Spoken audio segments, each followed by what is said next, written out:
Hello everybody, StarCraft here, back with Game 2 between Jaedong and Innovation. I know it's from a little bit back there, but these are some of the best games I've seen this year, and we've got Jaedong, who took a really convincing game 1 there over Innovation. Pretty exciting, aggressive play. Innovation is one of those people that if you just give him the time and the space, he's obviously just going to walk all over you. So I did like that Jaedong was able to put on some early lane pressure and then transition into just a really heavy Muta, Ling, Baneling kind of style that denied the third base and essentially was starving Innovation out, even though it was a fairly early game. There wasn't too much you could do to get anything going. This is a much larger map. Frost? I think this is Frost. Pretty sure it's called Frost. And so we'll see what kind of styles we get out of here. I don't expect anything crazy necessarily out of Innovation, just because he is so confident, obviously, in his late game. And we will see what kind of action we get out of this. Production tab, that helps. You guys can see the names at the bottom. Obviously, that's some better casting tools when this tournament went on there. Yes.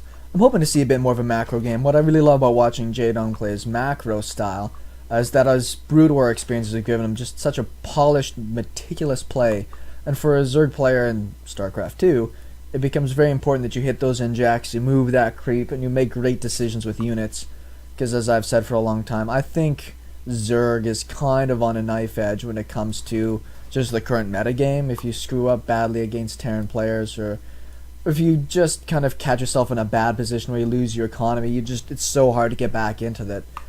And I think that's why I find it really comfortable to play as Terran, because you're building production out of one thing, you're building your economy out of another. It allows you to kind of keep focused a lot easier on things. I'm sure some people who play Zerg would agree with me that it's a fairly challenging race to get used to. We're going to have, 3 hatch before pool. Jaedong, pretty confident that his opponent is not going to be doing anything crazy. There will be a Reaper coming out, but it'll take quite a while to get across the map. There is already an SCV scouting. It looks like it's going to go straight south. The Reaper, is going to go to the other northern position. So, we should see if we'll have Queens out or if that Reaper will get any damage done.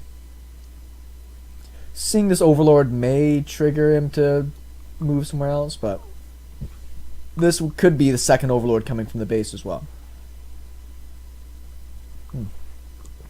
Though I would expect the timings that Innovation has to know that that Overlord generally wouldn't be there at that point. There's a gas. It's going to be getting there. Just pool. It's going to get that speed moving really quickly, and I think that's going to be smart. We can see that, I did change the trajectory of this here Reaper because of where that Overlord was. There is a drone down here that may get sniped off. It's going to be a while before any type of defense comes up for it. But it looks like he's going to go straight into the main for a quick scout as to the progress of things. We may have to see some drone pulls here. 4, 2.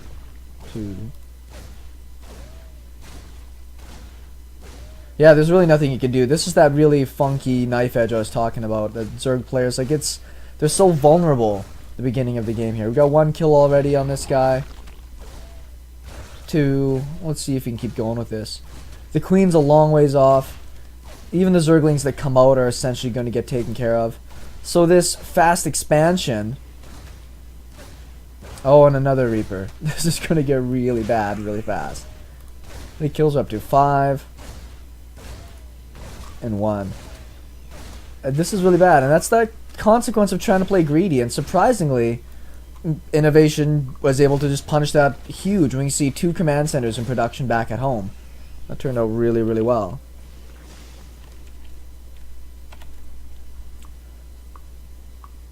Let's just see how these guys did there. 7 kills, 1 kill. And those were, I believe, all workers as well.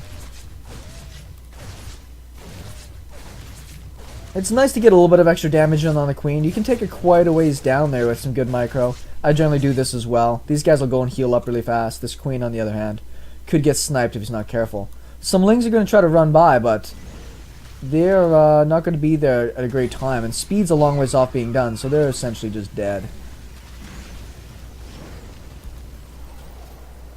Alright, well, let's look at the units tab here. We can see that the Zerg player is down by 8 workers. And is making Lings right now just to be able to stay alive. He's got a lot of Lings out on the map. How many we got here? 6, Another 6. Oh, that queen's toast.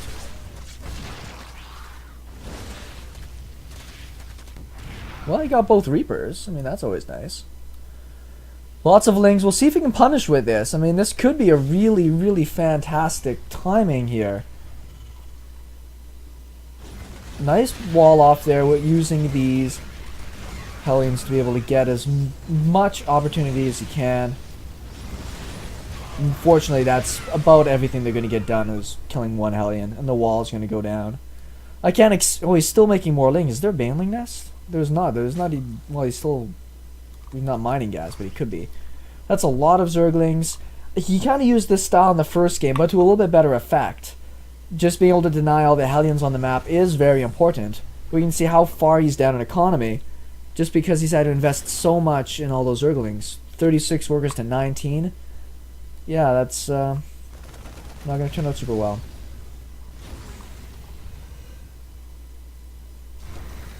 Now he's going to try to get the surround. Oh, really close. He got a bunch. 3 are still left. A lot of these lings are pretty beat up. Nice cornering, though. You see really smartly in pulling back these other lings? That's actually really crazy micro there. I like that a lot. So, was that sacrifice worth it? He's down by 11 workers. He killed the Hellions, sure. But he lost a lot of lings.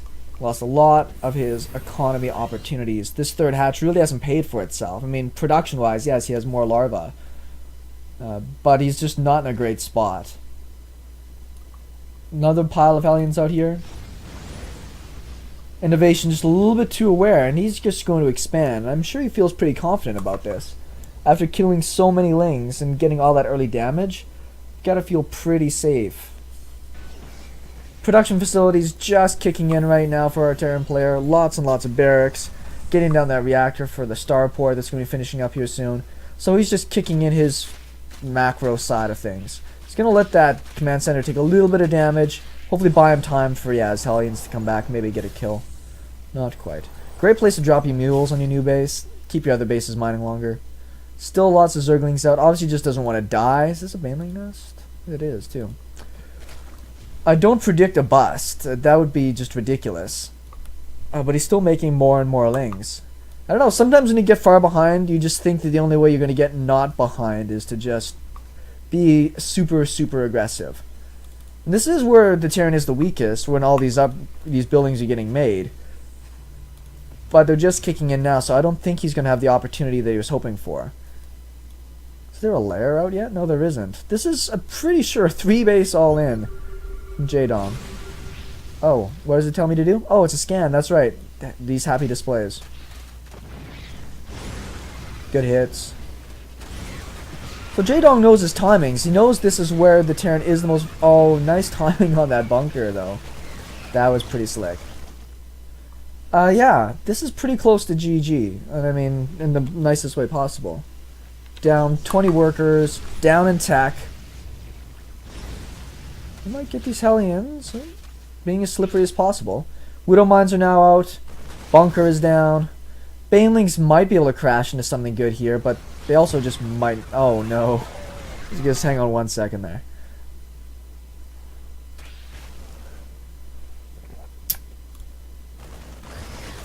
Well, it wasn't the best Widow Mine hit.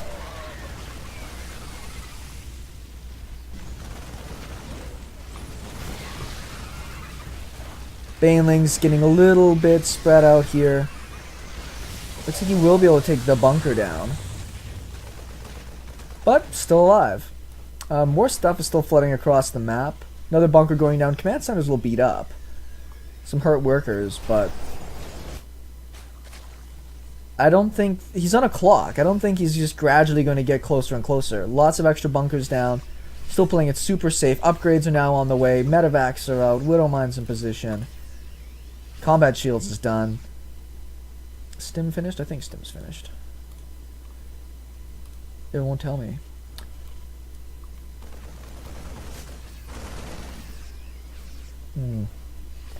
Well, I think I saw them Stim there, so I'm pretty sure Stim is done. Banelings are all slow. His 1-1's just started right now, which I think is kind of a waste. His Lair's now on the way. Maybe he's going to try and make a normal game out of this. Go back looking at economy. Down by about 20 workers. Will be a little bit less here soon. He's getting a sensor tower up. I actually think that's really clever on this map where run-bys can be very, very common. Not a lot of surface area in this bunker. He's not really going to be able to get through there. I think he stimmed the Marines inside the bunker. You can do that.